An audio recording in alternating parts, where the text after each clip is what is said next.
Nathan Chow's little canary was acting up again. He handed me the divorce papers. "Just sign these, it's all for show, to pacify the little girl." I clutched the hem of my skirt tightly and nodded. Quietly, I signed my name. As I was leaving, I overheard his friend teasing him. "Your wife is so docile. I bet she'd even get married without making a sound if you asked her to." Nathan lit a cigarette with pleasure. "Wanna bet?" They wagered that a month later at the registry office, I would be crying my eyes out, but would still obediently exchange our marriage certificate for divorce papers. I held my phone silently. I merely replied to the message that had just come in. "Will you marry me?" "Yes." The reply came almost instantly. I put my phone away. Inside, their laughter continued. "Fine then, if your wife is really that obedient, I'll treat everyone to drinks next month." 3 months, Nathan said. "Deal, deal," amid the laughter. I hurriedly walked out. Only when I left the office building and the blinding sunlight hit my eyes did tears finally stream down my face.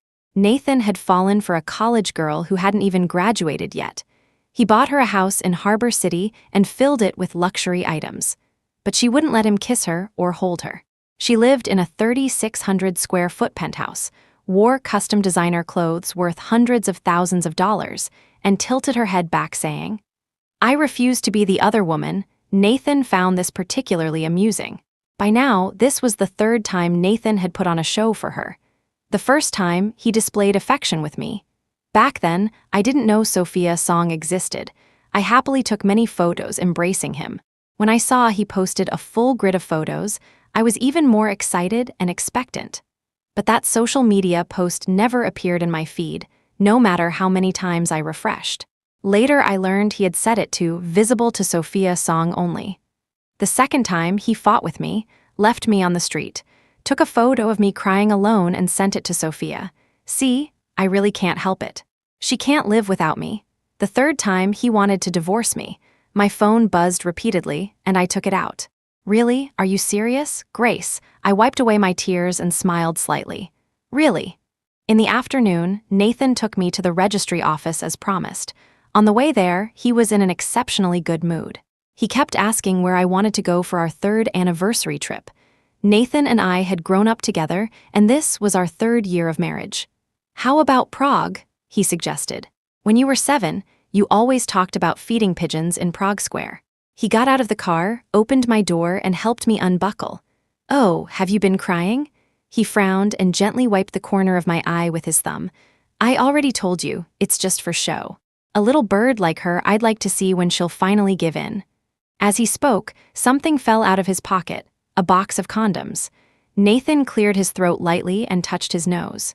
He offered no explanation and led me into the registry office. Everything went smoothly. I have selective mutism. When facing strangers, I often can't speak, but I can nod or shake my head. "Is this divorce voluntary?" "Yes," I nodded. "Do you confirm that the relationship has irretrievably broken down?" "Yes," I nodded again. "There's a 1-month cooling-off period. Come back in a month." Nathan took the receipt. Before even leaving the registry office, he took a photo and lowered his head to send a message. My phone immediately received a message too. As usual, it was from Sophia. Nathan had sent her the photo of the receipt with a message. "Satisfied now? Be ready and clean for me tonight." I tapped on her profile picture and blocked her. Just after doing that, I received a text about a flight confirmation. At the same time, I got a WeChat message. "Flight tickets booked, 1 month from now. See you in Paris." That night, I dreamed of Nathan again. As a child, Nathan had been so sweet. "Grace, your eyes are so beautiful. Can I look at them and talk to you every day?" "Grace, your piano playing is so lovely. Can I come listen to you play every day?" "Grace, I love you the most when we grow up. I want to marry you." I liked Nathan very much too. We sat together at school. We played together after school. Even when my parents had their car accident, I was in his family's car, playing rock, paper, scissors with him. But the cars were too close. I watched with my own eyes as that big truck crossed over. Boom, my father, my mother, my brother, and the little dog I had raised since childhood, all struggling in a sea of flames. For a long time, I couldn't make a sound with my throat. I needed Nathan by my side to fall asleep. Nathan was very patient back then. He accompanied me as I practiced speaking. He told me stories night after night. If anyone dared to mock me as mute, he would punch them. Marrying him seemed like the most natural thing. The day after getting our college diplomas, he leaned over my bed early in the morning. "Grace, let's go get our marriage certificate." That very day, we became husband and wife. In my dream, there were red roses everywhere, covering our new home. He knelt on the bed and kissed me tenderly. He said, "Grace, we'll be this happy forever." But when I woke up, the whole world was black. I reached for my phone. Sophia had texted me again. A photo. On a messy bed, there was a splash of crimson. I suddenly felt terribly sick. I rushed to the bathroom and dry heaved, but I could only bring up tears from the physical strain. Finally, I sat on the cold floor, hugging my knees. I must have accidentally hit something on my phone because suddenly in the silent night, a deep male voice sounded. "Grace Bridges?" My heart jumped. I picked up the phone. Timothy Foster was my fellow patient. After 3 years of intervention therapy at the hospital, my selective mutism had improved significantly. Only when I was emotionally down or nervous would I become unable to speak. During the first 2 years of my marriage to Nathan, my selective mutism had almost completely disappeared. At that time, when I was feeling good and had free time, I joined a patient support group. The person assigned to me for support was Timothy Foster. For 2 years, I actually thought he was a girl. He used a pink rabbit avatar, and his online name was Angel. At first, she barely responded to me, but as someone with the same condition, I knew that people who struggle with selective mutism often have severe psychological trauma. They might not be able to speak, but they need companionship. So I tirelessly shared my daily life with her, from text to voice messages, from photos to videos. Gradually, we became like old friends who had known each other for years. Until our first call, when I discovered she was actually male, I was so startled I almost relapsed on the spot. "I'm sorry," I said, gripping my phone. "I've disturbed your rest." "Not at all," Timothy said. "It's 9 o'clock at night here." His speech had become quite fluent. This was our second call. After discovering he was male, I deliberately kept my distance. That day was actually a coincidence. I hadn't contacted him for almost a month. Unfortunately, when Nathan handed me the divorce papers, he asked what I was doing. My mind went blank at the words "divorce papers," and I only replied with 2 words, "divorcing." After signing, I hid outside Nathan's office, trembling all over. "Timothy, I think I'm about to be homeless. I have no father, no mother, no brother, and no lovely little dog. Even Nathan was leaving me. What should I do?" I didn't expect him to suddenly say, "Then marry me instead, what do you say?" The teasing voices from inside grew louder. Come on, if Grace left Nathan, she wouldn't even be able to speak. How could she possibly really get divorced? Right, if she actually went through with the divorce, she'd probably cry enough to collapse the registry office. Is that so? Nathan sneered, throwing his lighter onto the coffee table. Even if she cries like a dog, she'll still be my dog. If I tell her to go east, she'll crawl east even if she has to crawl. I stood dazed, staring at the now stranger of a man through the door crack. Okay. Timothy made me a list.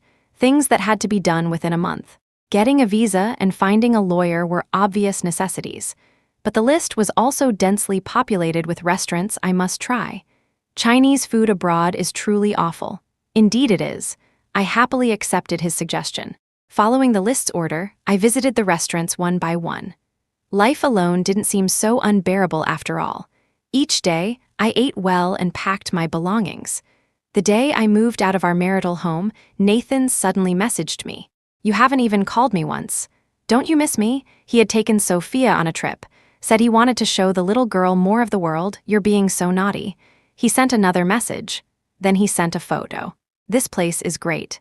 Should I bring you here for our 3rd anniversary?" I wanted to block him immediately, just like I'd blocked Sophia. But thinking about still needing to go to the registry office for the divorce certificate, I held back. For the next 2 weeks, I dealt with some of my small jewelry pieces and handbags. Went to the hospital for a checkup. Confirmed I wasn't pregnant. Finally, I organized all the assets Nathan had entrusted me with over the years. The night before going to the registry office, Nathan returned. He called me. "Grace, you moved out?" Used to my silence on the phone, he laughed to himself. "Grace, you're so adorable. I've told you this is just an act." How about this? He was in a good mood. Let's take the act all the way. Tomorrow, come with me to the registry office and get the divorce certificate. I held the phone. Grace, don't worry, this is just. Okay, I said.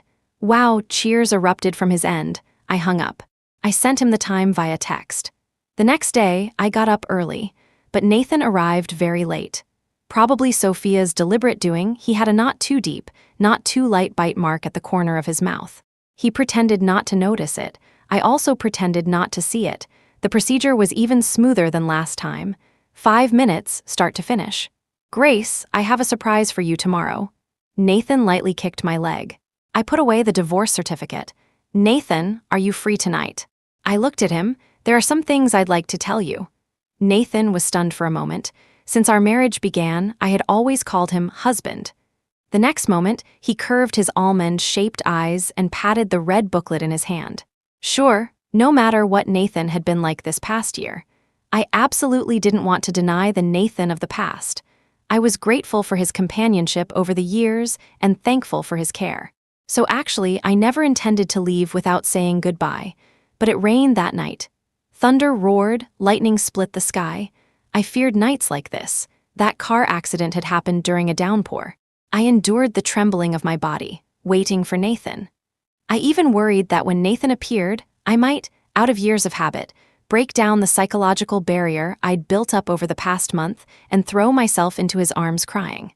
But he didn't come, he called me. When the call connected, there was a cacophony of noise on the other end. What redemption, it's all fake. I was sick of her all those years. If my mother hadn't forced me, I wouldn't have bothered with her. Marriage. Want to know why we married so early? Because she wouldn't let me touch her. I was just curious. Isn't she supposed to lose her voice when emotional? What about in bed? Can she make any sounds? Ha ha ha. Boom like something, on such a rainy night, being torn to shreds once again. I wanted to find a place to hide. I didn't want anyone to see me in such a humiliating state. But where could I hide? Everywhere there was rain, everywhere there was lightning, everywhere there was mockery. That's when Timothy called. Grace Bridges? His voice was always so calm, making those noisy voices instantly fade away. Are you crying? I wanted to say no, but I couldn't make a sound. The tears, as if responding to his words, came flooding out. Wait there. He remained calm. I'm coming to get you. The Chow family's second son was single again. A group of wealthy young men organized a bachelor party, drinking themselves senseless at a karaoke bar. They all collapsed in a heap. Who knows how long had passed when someone groggily pulled out their phone. Wow, this is big news. This shout woke several sleeping people. That super prestigious head of foster group actually appeared in Harbor City. He even rushed back overnight on a private jet. Someone hazily waved his hand and said, "No way, wasn't he recuperating abroad? No one's seen him for 10 years.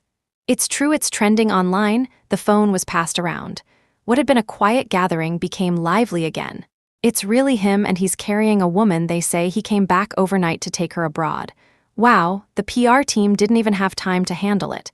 How urgent was this? Let me see. Hey, this woman. She looks kind of familiar. Nathan, someone nudged Nathan. Look at who's in Timothy Foster's arms. Doesn't she look like your wife? Nathan had actually been awake for a while, but he disliked following Foster family drama. How could it possibly be my wife? He impatiently took the phone. My wife doesn't even dare leave Harbor City, let alone go abroad. Just one glance at the photo and he froze. It was pouring rain at the airport. Under a black umbrella, the man was tall with sharp features, protectively holding the woman close. But he knew Grace too well. Her figure, her hair color. Impossible. Nathan threw the phone down with a bang. How could Grace possibly know Timothy Foster? She was supposed to meet him at her apartment tonight, probably missing him badly after a month apart. Nathan pulled a cigarette from the pack, lit it, took out his own phone, found Grace's number about to dial, saw the time on his phone, 3 a.m. Forget it, she'd definitely be asleep by now. Still, no matter what time, Grace would always answer his calls. Nathan illuminated his phone again, dialed. Sorry, the number you have dialed is out of service. After that car accident, I had never left Harbor City. All forms of transportation frightened me. Going to a completely unfamiliar place would make me extremely anxious. I sat next to Timothy on his jet, nervously clasping my hands together. He was very tall. Even sitting in the back seat, he was still a head taller than me. He looked very serious. When the driver spoke to him, he responded with only a word or two. He seemed to be quite an important figure. Just now at Harbor City Airport, reporters surrounded us so tightly that not even water could get through, all calling him Mr. Foster. Was I being too impulsive? The name, Timothy Foster, was something I only heard after our first call. Paris was a city I never dared to even dream about before. The person next to me shifted slightly, pulled something from his pocket, and handed it to me. Want one? A candy. The package had a pink rabbit printed on it. My memory immediately flashed back to 2 years ago when I kept trying to chat with her. Sister, do you like candies? I recently tried some really delicious candy. They're chewy and soft with a fresh peach fragrance. If you want to try, give me your address and I'll send you a jar. She replied with an English address. That was the first time she responded to me. The awkwardness instantly disappeared. I had searched long and hard for these rabbit candies. I had looked for them based on his WeChat avatar, just wanting to cheer up this reclusive sister. Shall I unwrap it for you? He didn't seem so unapproachable. His voice was gentle, his eyes soft with warm light. Before I could nod, he'd already skillfully unwrapped the candy. I took the candy and put it in my mouth. The familiar taste spread across my tongue. My whole body relaxed. I actually stayed in a completely unfamiliar place. Timothy arranged for me to stay in his apartment, but he seemed very busy and rarely came home. During the first week after adjusting to jet lag, he had a conversation with me. Grace, what kind of work would you like to do? This question startled me. Nathan never let me work outside the home. When you get nervous, you can't even speak clearly. What kind of work could you do? Be good, just stay home growing flowers and plants. You won't lack for anything, but Timothy, holding his coffee, said, Your language learning hasn't started yet, but there are many Chinese people in Paris. I nervously fidgeted with my palms. Can I? Really? Timothy raised an eyebrow. How will you know if you don't try? Then I really did find a job, teaching Chinese to a Chinese-American child. It was just an ordinary tutoring job, but I hadn't been this happy for a long time. So happy that I wanted to share with my few good friends that I wasn't so useless after all. As soon as I logged into WeChat, messages poured in like snowflakes. Grace, where did you go? Nathan has been frantically looking for you. Nathan came looking for me. The night I left with Timothy, I wasn't in a good state. So he helped handle the aftermath. The assets that were supposed to be returned to Nathan were all sent to the Chow family mansion. Property that needed to be handled was entrusted to the lawyer I had found. Divorce follow-up matters were naturally also handed over to the lawyer. Other things, like phone cards, Timothy simply canceled. If Nathan had business, he should find the lawyer, not me. I was in the process of deleting those messages when a voice call came in. My hand was too quick, and I accidentally hit accept. Grace Bridges, what the hell are you playing at? Nathan's voice came through directly. Did someone steal your phone? If it was stolen, don't you know to buy a new one? If you bought a new one, don't you know to call me? Don't you know my phone number by heart? I held the phone quietly. And where the hell did you go? Why did you send that stuff to the family mansion? Do you still want to celebrate our 3rd anniversary or not? Nathan, I found myself easily calling his name. We're already divorced. Before he could say another word, I hung up. Grace, I've told you so many times, to act convincingly you need to go all the way. Don't you understand? What's your new number? Send it to me. Add me back on WeChat too. Don't you want to stay in touch? Messages popped up one after another. I tapped his profile picture and blocked him, then found all of Nathan's other friends in my contact list and blocked them all too. The new environment really did make it easier to let go. On the way back, I bought a small cake. After all, Timothy and I had been chatting for over 2 years. Once we got past the initial awkwardness, I became familiar with his habits. For instance, I knew his preferences. Lately, he didn't seem as busy and came to the apartment more frequently than before. Walking along with the cake, I thought he would probably come home today, but I didn't expect him to return so early. I had just taken out my key when the door opened. Timothy was wearing a dazzlingly white shirt, with a furry little animal in his arms. A puppy. I was so delighted I forgot what I was holding and immediately reached out to take the puppy. Is this yours? You never mentioned it before. Or is it a friend's? It's so cute. It's for you, Timothy closed the door. I froze for a moment. Mine, I instinctively asked. Can I? Really? Nathan never agreed to me keeping pets before. He said there would be fur all over the house and a strange smell. But Timothy said, why not? In my heart, it felt like a small firework had been set off with a pop. I could have my own puppy again. I brought you a small cake.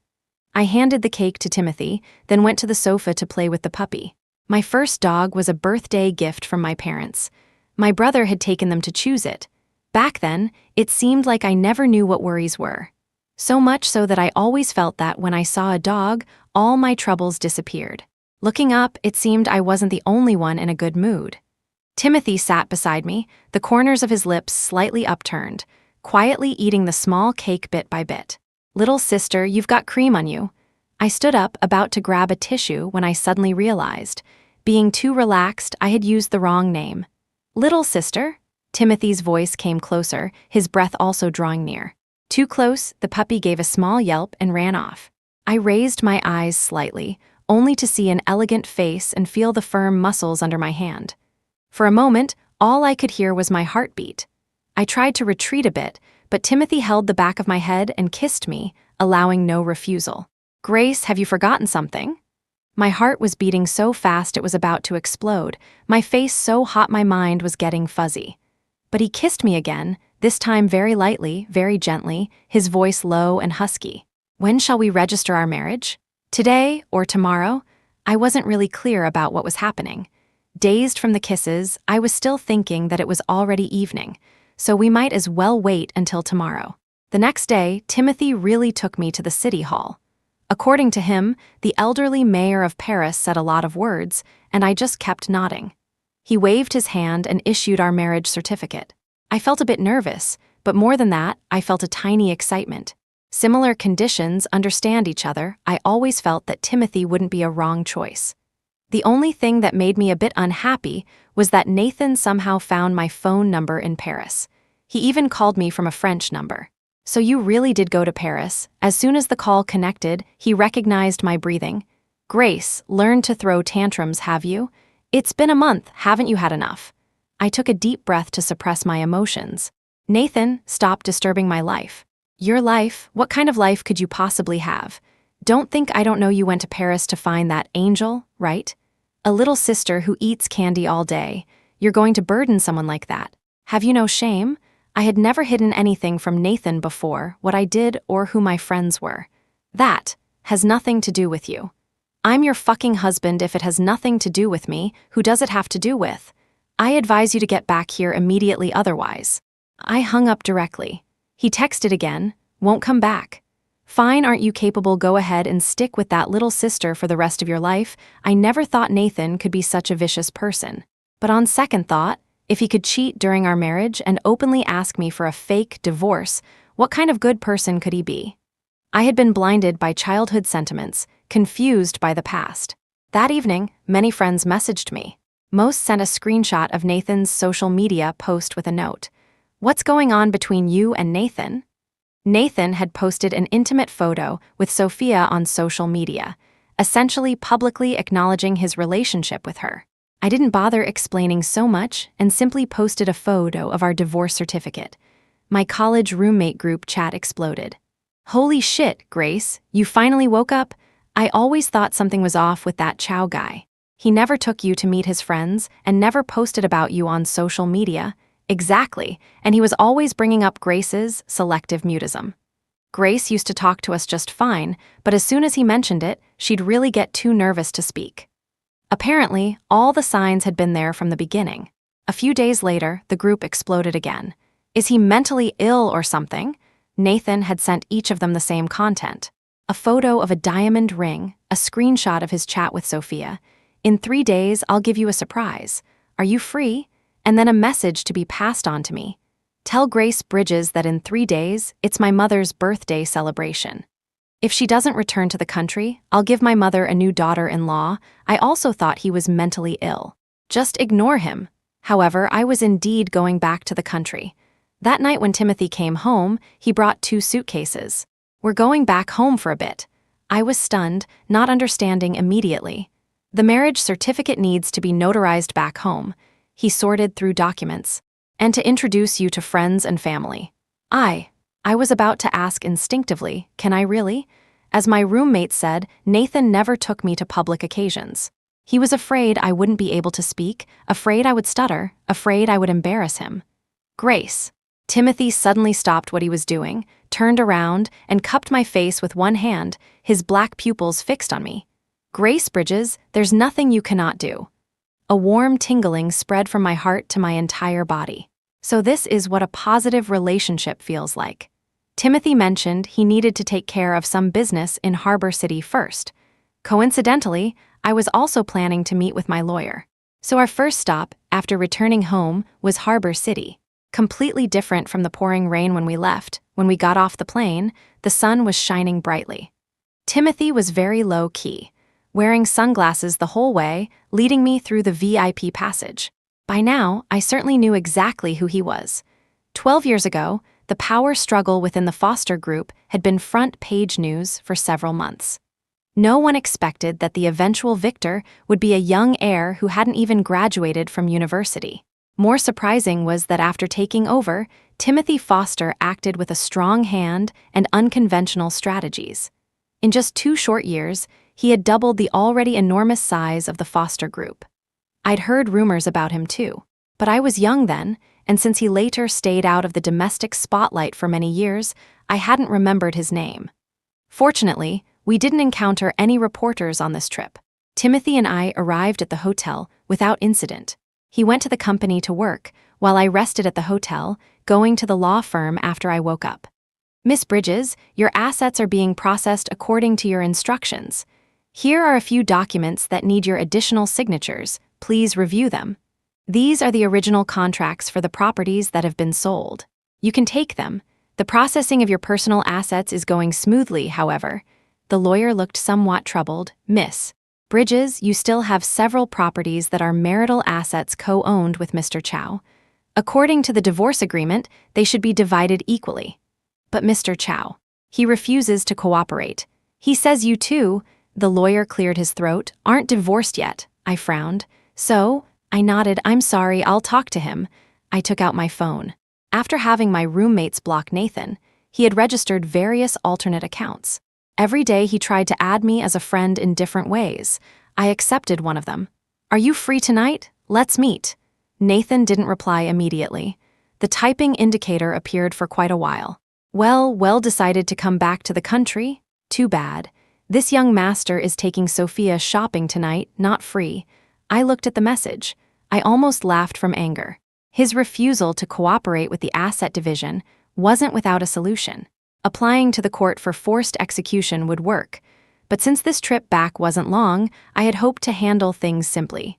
Seeing that I didn't reply, he sent another message. If you want to reconcile, there's still a chance. Come to my mother's birthday tomorrow and apologize. He attached a hotel location. How absurd. I blocked him again. Right then, Timothy also messaged me. I've sent you several formal outfits to choose from. Tomorrow, I'll introduce you to a few friends first. Meeting Timothy's friends, I felt somewhat nervous. I immediately put the unpleasantness from Nathan behind me, took a taxi back to the hotel. Timothy's several formal outfits were far more than just a few. Rows and rows of hangers, plus matching shoes, jewelry, and even makeup artists. The entire room was packed. Seeing how seriously he took this, I didn't dare be careless either. I spent almost the entire night trying things on and choosing. In the end, I selected an outfit that looked modest and low-key. Fortunately, Timothy hadn't come back. 10 years without returning to the country, this rare visit to the Harbor City branch office. The level of busyness was evident. The next day, I slept through half the day. By the time I woke up, it was already afternoon. Dressed and made up, Timothy's message arrived right on time. The driver is on his way to pick you up. In the car, a call came in from an unfamiliar number. Instinct told me it was Nathan again, so I hung up. He called again, I hung up again. Finally, I blocked that number too. Unexpectedly, when the driver stopped, I actually saw Nathan. He stood at the hotel entrance, continuously making phone calls. Finally, he angrily smashed his phone. I looked up at the hotel name and realized it was the same one Nathan had sent me yesterday. Timothy's call came in just in time. "Have you arrived? Shall I come down to get you?" His voice always calmed me down. I looked at the angry-faced Nathan. "No need, I'll come up myself." Perhaps hearing my voice, Nathan also looked over. The expression on his face was hard to describe, like surprise, like wild joy, and mixed with suppressed fury. He kicked aside the shattered phone, red-eyed, "Grace," but he only said one word. He pressed his lips together and turned away, "Let's go," then somewhat proudly said, "I knew you'd come." With that, he turned and walked first. This hotel seemed to have been booked for a private event. I suddenly realized what kind of friends Timothy had meant. Seeing I hadn't followed, Nathan deliberately slowed his pace. "Fine, I'll apologize first, okay?" He lowered his voice. "Isn't it just that you don't like Sophia? I won't see her anymore, okay? Are you really so petty? That little girl never offended you." I took a deep breath, trying hard to control my emotions. Upstairs, I saw several familiar faces. Hey, the wife's finally back. Still Nathan, who's got the touch, such a well-behaved girl, playing runaway canary. Isn't that a joke? "Nathan, with so many people here today, you brought her too? Aren't you afraid?" "Yeah, there are some real VIPs here today." Nathan glared at them. "Get lost, all of you. You finally had the sense to clean yourself up and come. Pretty sensible. In a while, stick with me. No matter what happens, don't speak, just smile." "Got it, come on." He reached out his hand. "I'll hold your hand." I paused, somewhat incredulous. "Nathan," I said coldly, "I didn't come because of you." Nathan let out a laugh. "Stop pretending. At this point, who else could you have come for? If not for me, who else?" The doors to the main hall opened. I immediately spotted Timothy. Though this wasn't his event, he sat in the main seat. To his left was Nathan's mother, and to his right was Nathan's elder brother who managed the company. Some people stood, some sat, some quietly drank, others conversed in low voices. Yet somehow they formed a semicircle with Timothy at its center. "See that? The one in the middle, my mother went to great lengths to invite him. His wife should arrive soon too. You'd better behave. If you embarrass the Chow family, my mother and brother won't let you off." As Nathan spoke, he reached for my hand. I violently shook off his hand. "Grace Bridges," his voice wasn't quiet, and quite a few people looked over. Timothy looked over too, his eyes darkening slightly. "Nathan, what are you causing a scene for?" Victoria Chow called. Though she called out to Nathan, her dissatisfied gaze was fixed on me. Nathan's brother frowned, glanced at me, then smiled and said to Timothy, "Mrs. Foster should be arriving soon. Shall I go greet her?" People around began to whisper. Nathan reprimanded me in a low voice. "I told you not to make a scene, yet you insist. Satisfied now? This is your first time meeting so many Chow family relatives, and this is the impression you want to leave." Indeed. After 3 years of marriage, this was my first time meeting so many of the Chow family relatives. "Grace," Timothy suddenly called out to me, "come over here." He had left a space between himself and Victoria Chow. Nathan froze. Victoria Chow and Nathan's brother also froze. I walked over. "Let me introduce someone," Timothy said. His voice wasn't loud, but it was enough for everyone present to hear. "Grace Bridges." He gently kissed the back of my hand, then looked at everyone, "My wife." The banquet hall fell completely silent. It was as if everyone had forgotten how to breathe. Only Timothy, having seen grand occasions before, remained composed. "Grace, would you like to say something?" All eyes focused on me. Cold sweat ran down my back. I pressed my fingernails into my palms, my heart pounding wave after wave. Timothy squeezed my hand, looked into my eyes, and gave a slight nod. "There's nothing you cannot say." I took a deep breath. "Mrs. Chow," I addressed Nathan's mother. I clenched my fists. "Nathan and I have been divorced for some time. I don't know why he hasn't told you." Then I turned to Nathan. "Nathan, I never thought marriage and divorce could be an act. Between us, there's no possibility anymore.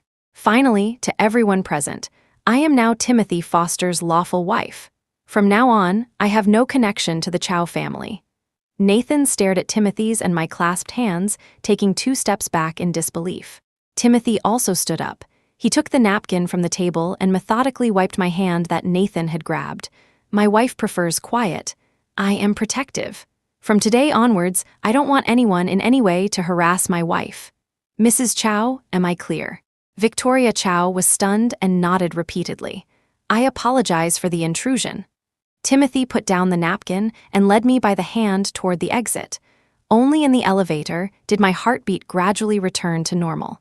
My feet felt weak, and I was about to fall when Timothy wrapped his arm around my waist, pressing me against the elevator wall. "You went to such great lengths," I whispered, catching my breath, "just to stop Nathan from seeking me out?" Timothy cupped my face. "You look beautiful today." I wasn't sure if he was complimenting my appearance or my words. He leaned in to kiss me.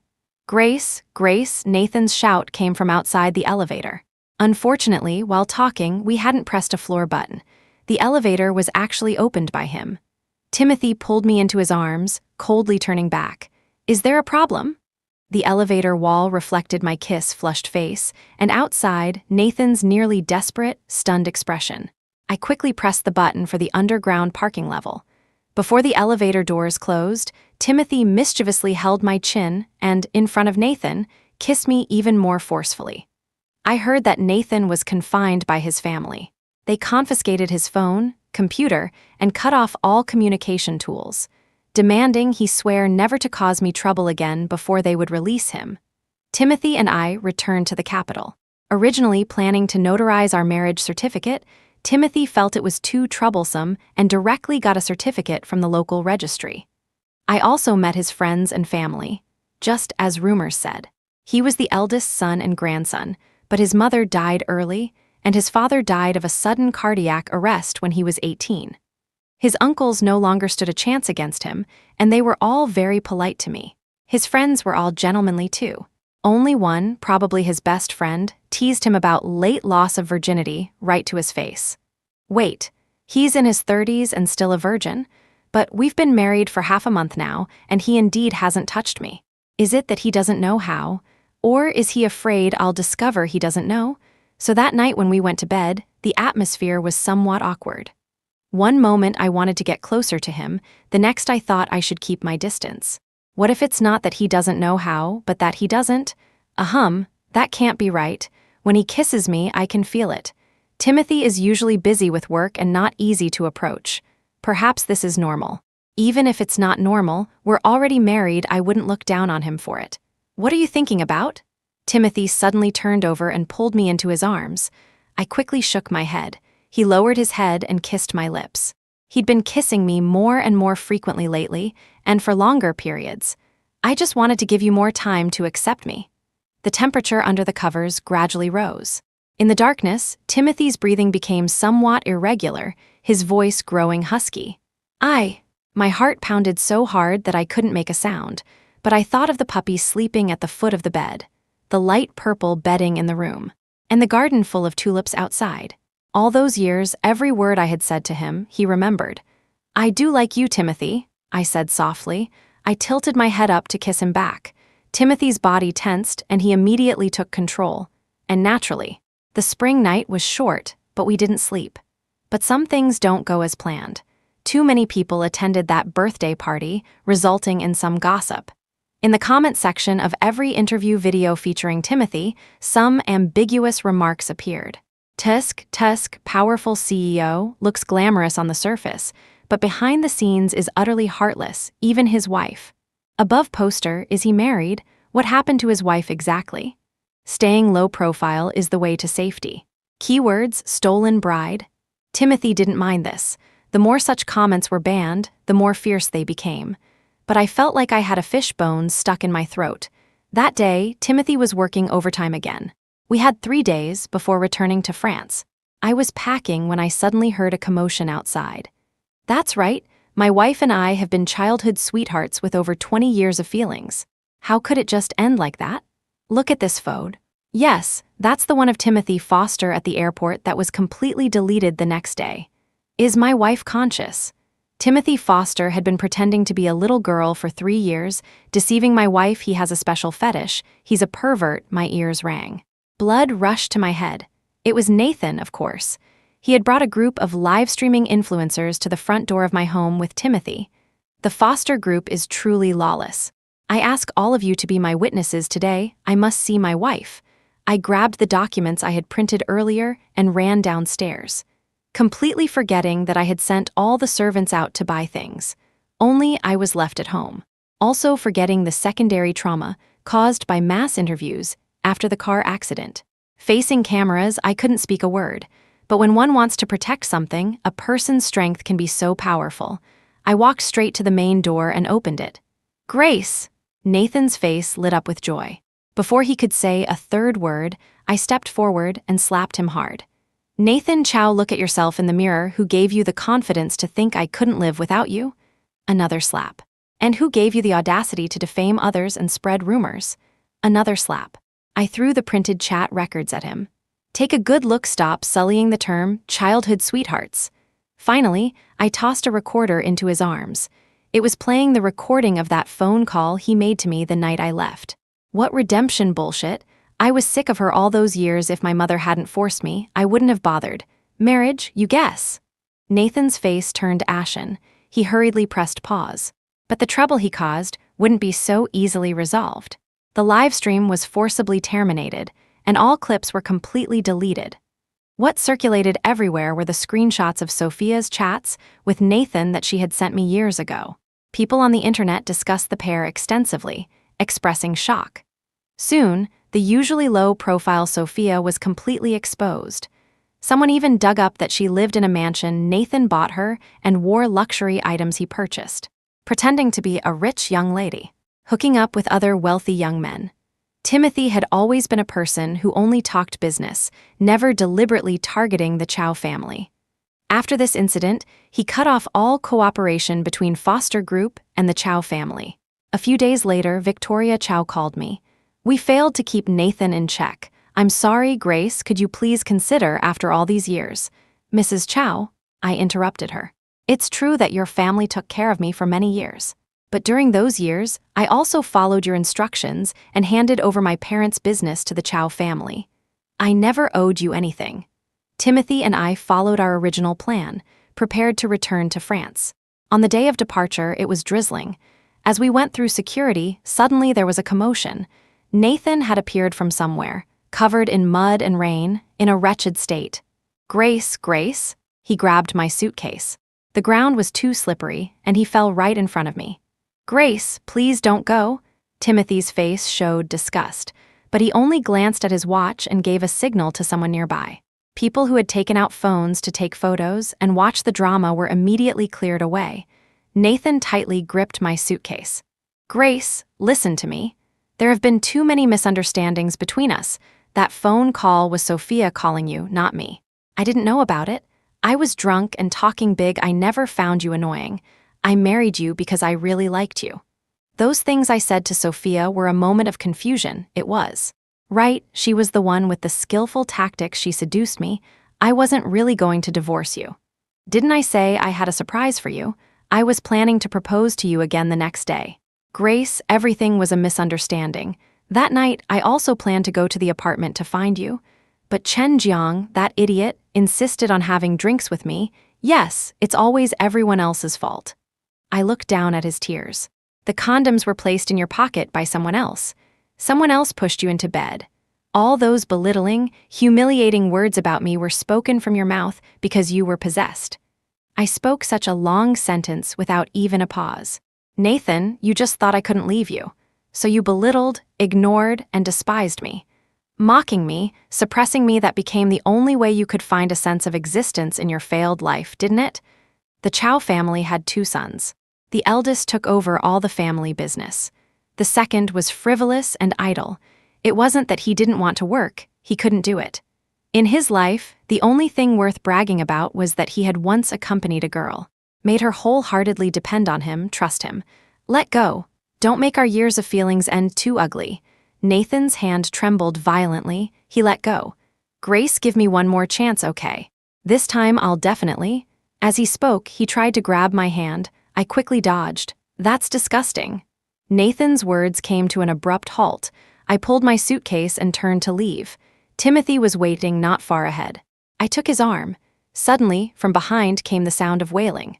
Many, many years later, I never saw Nathan again. Only occasionally heard about him and Sophia from my roommates. Sophia's scandal grew quite large. Several wealthy young men, including Nathan, sued her together. She was expelled from school without even getting her diploma. As for the final result of the lawsuit, no one knows. Nathan was driven out of the Chow family. Perhaps to please Timothy, or maybe Victoria Chow's business was struggling and she took it out on him. She canceled all his bank cards and took back all his properties, made him go out and find work on his own. It's said that the second young master, who once bought high-end custom pieces without blinking an eye, now had to carefully calculate his budget even to buy a bottle of wine. Some people said they saw him and Sophia fighting in the street. Two people in equally dire straits even if they fought until bloodied, no one paid attention. My work progressed very smoothly. The number of students grew from 1 to 2, then from 2 to 4. Soon I had a classroom of children. My language learning was quite successful too. Although the 15 tenses often made my head spin, at least I could manage daily conversations. For our first Chinese New Year in France, Timothy took me skiing. As we sped down from the Alps, I screamed loudly. At night, we lay in a valley hotel counting stars. Each star represented someone who had once loved us. Timothy, aren't you going to tell me the story of Angel yet? That very night, Timothy brought me back to our homeland, back to the capital, back to that old mansion that hadn't been opened for many years. There was a room there, filled with pink rabbits painted on the walls.